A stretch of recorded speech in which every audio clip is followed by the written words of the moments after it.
What's going on? Welcome back to the channel. In today's episode, we're diving into how to get rid of the stubborn love handles for good. The big problem area for you. You probably put your shirt on or your pants on and things just don't fit the way you want them to fit. It doesn't look the way that you want it to look. And we're going to help you figure out how to strip off body fat, not just in this area, but over your entire body so that you can look the way that you want to look, so that you can feel the way that you want to feel, so that you can have the confidence that you want to have, and just be the person that you want to be by mastering your body, mastering your health. And these habits are, like I said, not just gonna help the stubborn belly fat, it's also gonna help you get in shape throughout the entire course of your body, and not just on the outside, but also on the inside. Add years to your life, get you feeling better than ever. Before we dive in, make sure to subscribe and turn notifications on so that you don't miss any more videos going forward. Let's dive in. The reason that we're hyper focusing on those love handles is not just because I want you to look slim and trim at the beach. Do I want that for you? Sure. But body fat hanging out in this area is also a big health risk as well. Basically the larger your waistline expands, the more at risk you are for things like high blood pressure, high cholesterol, diabetes, all of these different issues that you're going to deal with that are going to severely impact your quality of life. And that's the real reason that I'm helping you figure out how to get this off your body. So let's go ahead and dive into the strategies that some of my best clients use.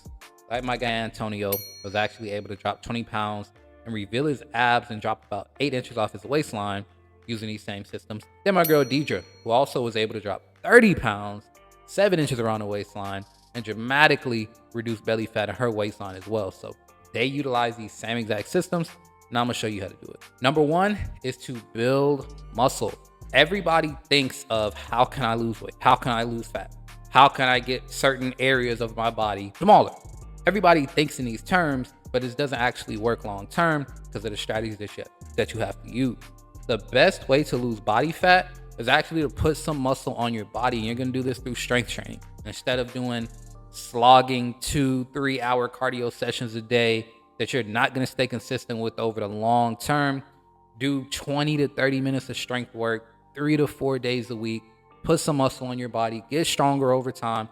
What this is going to do, as you build muscle, your metabolism increases. When your metabolism increases, you start to get rid of excess body fat. And when you start to get rid of this excess body fat, it will eventually start dwindling down around those love handles. We can't spot reduce, so don't think when I say strength training I mean do a bunch of weighted ab workouts. That's not what I mean. Get compound lifts in that work your entire body, that causes your entire body to have to recruit more muscles and build up more muscle. That's going to ramp up your metabolism and get you to a point where your body's burning fat on autopilot. And that's why I'm such a big proponent of building up lean muscle. Two is to limit processed foods. I call this the processed food pouch, in all honesty, because I feel like that's the biggest reason why you experience like belly fat, bloating, just your midsection and your waistline not being where you need it to be. It's typically going to be to those highly processed foods. This is going to be your seed oils, sugars, your potato chips, your baked goods, your sugary drinks, your fried foods, things like that, all are going to have a negative impact on your body's ability to get rid of excess weight, especially around the midsection. It just isn't very good for metabolism, for your blood sugar, for your gut health, for your hormone health. All of these different factors come in, and you put your body in a situation to where it's just not going to be performing at its best if you're consuming these foods on a regular basis. I like to say anything in a box or a package or out of a drive-through, 9 times out of 10, we really want to limit it. Do you have to eliminate? If you love cookies, do you have to, never eat a cookie again? No, you can eat a cookie every now and again, but it needs to be something that is sporadic. Like people talk about the 80-20, like 80% of your diet should be whole, minimally processed foods. It should be a balanced plate, and then about 20% of it can be whatever you want. And I would tend to agree with that, and studies would tend to agree with the fact that a roughly 20% of your foods can be whatever you want. 20% can be ice cream, it can be chips, it can be a glass of wine, it can be a beer or two, whatever the case may be. Studies would show that is typically fine. You can still drop body fat, you can still build muscle, you can still improve your health. But right now, you're watching this, so you're probably sitting at 40, 50, 60, 70% of the foods that you consume are those processed foods. So now we got to add in more whole foods, more lean meats, more vegetables, more fruits. Get those into our diets, minimize the amount of processed foods that we're consuming. I guarantee you start stripping off fat, especially around that waistline. Number 3 is going to be to move more. Now, I know you're thinking, well, you just said to do strength training. Yeah, but that's 20 to 30 minutes a day.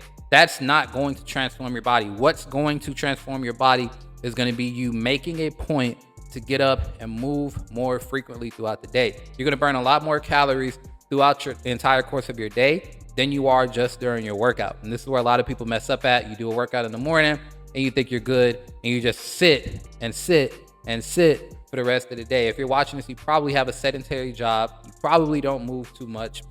So one thing I want you to start doing is figuring out how to just walk more.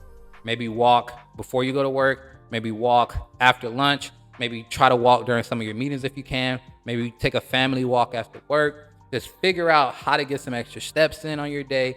Figure out how to get your body moving, get you more active throughout the day. This is going to be great for your metabolism. It's going to make it so much easier to strip off stubborn fat, and you're just going to feel so much more energetic.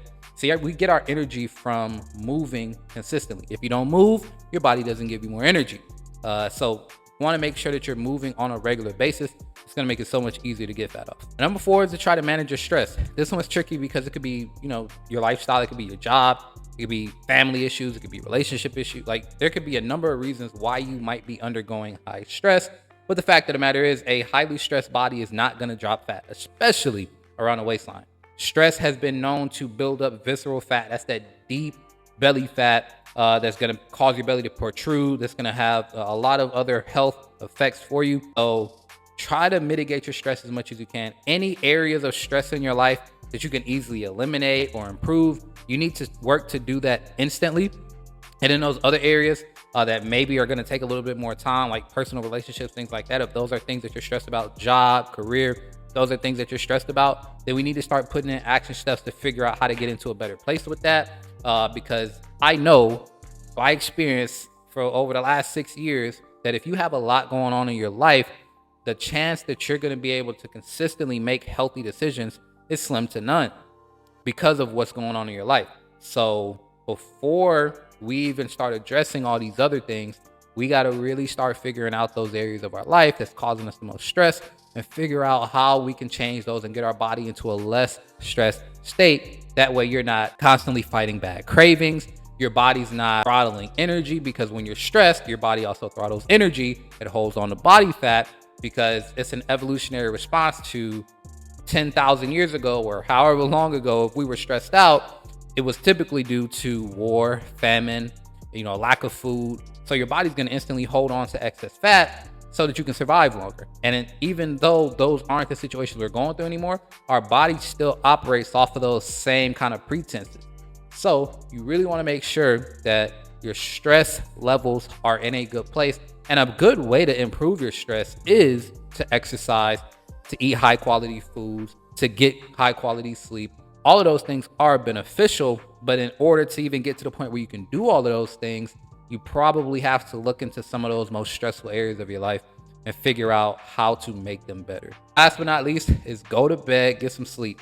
7 to 8 high quality, uninterrupted hours of sleep is extremely, extremely important. I just recently had a baby myself. She is going on 9 months old as of this video. I've experienced lack of sleep, and I know what it's like to be running on 3 or 4 hours of sleep and how it feels to run on 6.5, 7.5, 8 hours of sleep. It's a completely different ball game.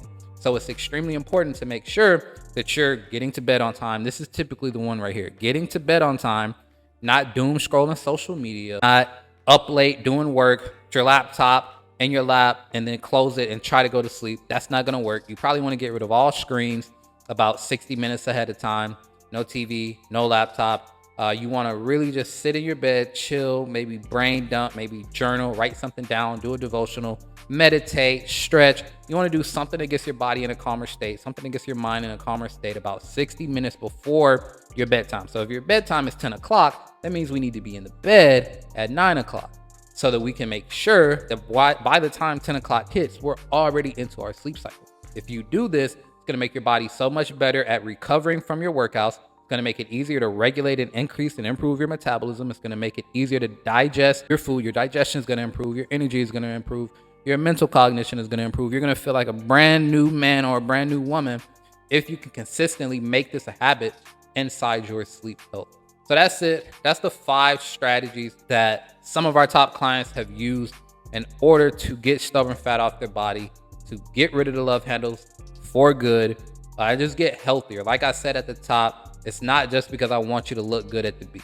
I know what these love handles mean for what's going on the inside of your body, to your quality of life, to the way that you feel, to your lifespan, to your longevity. Like, it has way, way bigger consequences than just how your clothes fit. Do we want to change that as well? Do I want you to be comfortable, confident, feel good? Of course. But more than anything, I want you to be healthy and live a long, healthy, high quality of life. And doing these things right here goes a long way toward getting that done. If you got value from this video, please comment down below. Let me know what your #1 takeaway was. Try to share it with a friend and make sure to subscribe and turn notifications on so that you do not miss the next upload. I will see you in a couple days for the next one. Peace.